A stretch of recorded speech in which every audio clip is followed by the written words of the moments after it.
welcome to my channel. Welcome if you're new.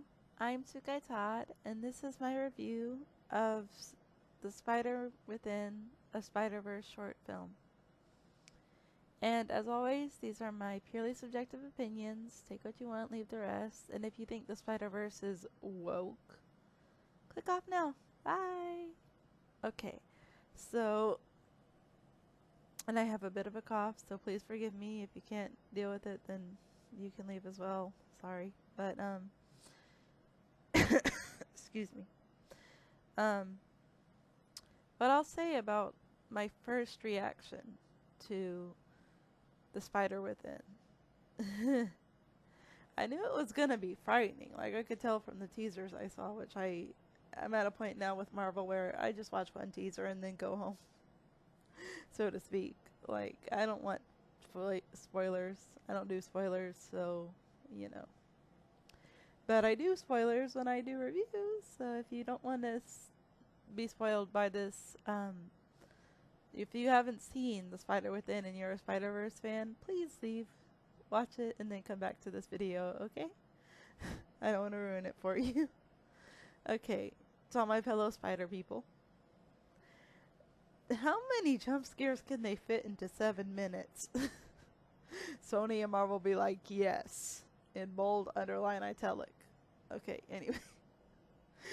Yeah, this movie, well, this short film should be a movie length, but anyway, it had me not just on the edge of my seat, but I was literally jumping backward. Not backwards, but like jumping back, jumping forward, covering my eyes. I never in my life thought I would cover my eyes at a Spider-Verse moment.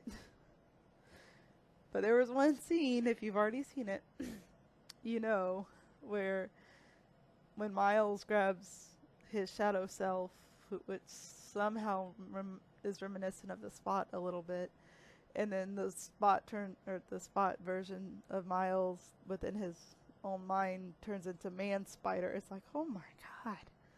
And the fact that they were shamelessly referencing Man Spider in the Six-Arm Saga from the classic 90s animated series, like, more power to the Spider-Verse team. But less power to the Spider-Verse team, because if you've seen Across the Spider-Verse and you're anything like me, Spider people, and you're waiting and waiting and waiting and waiting and waiting and still waiting for Beyond the Spider-Verse, yeah, hi, I'm one of you. But whether you like it or not, don't call me kid.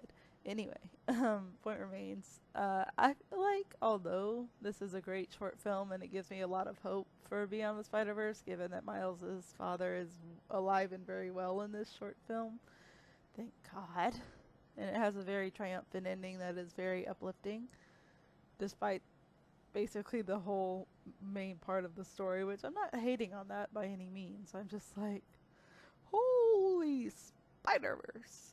Some of it was just, Sony did not hold back. They went as close to rated R as they could get without being rated R, in my opinion.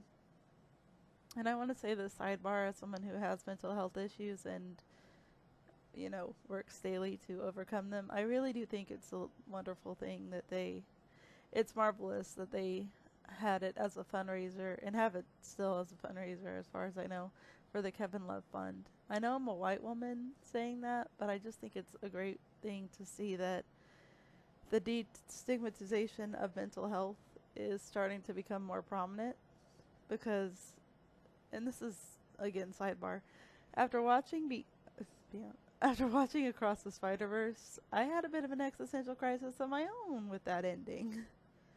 If you know, you know. The Prowler. Just go watch Across the Spider-Verse.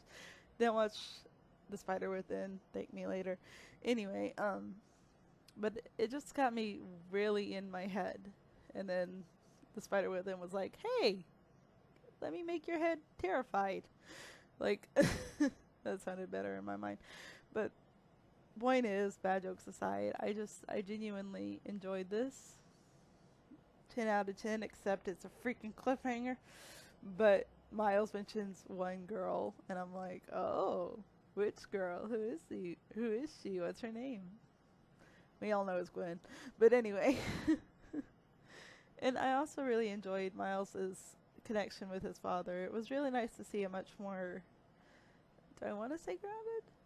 It felt much more grounded and more peaceful somehow. Like the fact that he turned to his father and was able to have a very healthy discussion and connection with him and able to start a discussion about what was on his mind. I think that's a really beautiful thing to do within the storytelling. And also, it's very motivational for someone like me, so he's not the only one. Although in this case, it's not my dad because I don't have a dad, but I'll save that tragic backstory for another day. Anyway, but yeah, there's this one girl that just made my heart flutter. I was like, when Miles X-Men forever, this better be somehow tied to the Beyond the Spider-Verse, and Miles' dad is still alive, and Gwen and Miles finally get together officially. Anyway, count those as my predictions. Hope you heard the air quotes for Spider-Verse 3. But overall, I loved The Spider Within. I was jumping out of my seat. I had never been so terrified and also lulling at some points in my life. Like, they knew how to do some really morbid humor, so I really respect that. But, jeez. Man, spider level stuff, just, whew. Dear Lord. I wonder how many kids had nightmares after watching that. And the whole, I'll never step on another spider again. It's like, don't make promises you can't keep, Miles. But yeah, it was it was really funny, and I think it did have a good level of self-awareness to it. And I also want to say, we all know that Beyond the Spider-Verse was supposed to come out the day that this one came out, so let's manifest Beyond the Spider-Verse. And also, I'm willing to impatiently wait for the third installment if it's good. You know what I mean? But thanks for watching. Bye. Vengeance is mine. It's your turn to cry. Vengeance is mine.